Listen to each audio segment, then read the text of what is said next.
বিদেশে গেলে আসলে সমালোচনা হয়, এটা যার যার ব্যক্তিগত ব্যাপার আমার কাছে মনে হয়। আমি আমার ফ্যামিলির সাথে বিদেশে গিয়েছি, আমি আমার ফ্রেন্ডসদের সাথে বিদেশে যাই, সব মেয়ে ফ্রেন্ড, ছেলে ফ্রেন্ড না। আবার অনেকে বলে যে তাহলে মেয়ে ফ্রেন্ডদের ছবি ওখানে কোন ছেলে তুলে দিল, এটা একটা বড় কোশ্চেন থাকে।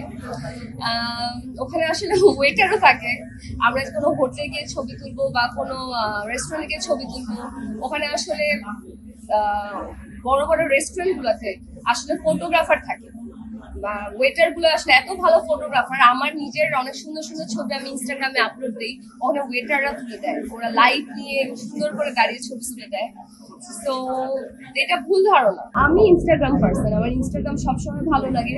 তারপরও কাজের জন্য আমি ফেসবুক পেজটা মেনটেন করতে হয়, কারণ নর্মাল পাবলিক যারা যারা বাংলাদেশ আসলে নর্মাল ম্যাস পিপলরা ইনস্টাগ্রামে এত অ্যাক্টিভ না, সবাই ফেসবুক পেজে বেশি অ্যাক্টিভ। সো ফেসবুক পেজটা মেনটেন করতে হয়, কাজের আপডেট দিতে হয়, নয়তো দর্শকরা আসলে বুঝতে পারে না যে নতুন কি কাজ আসছে বা কি করছি।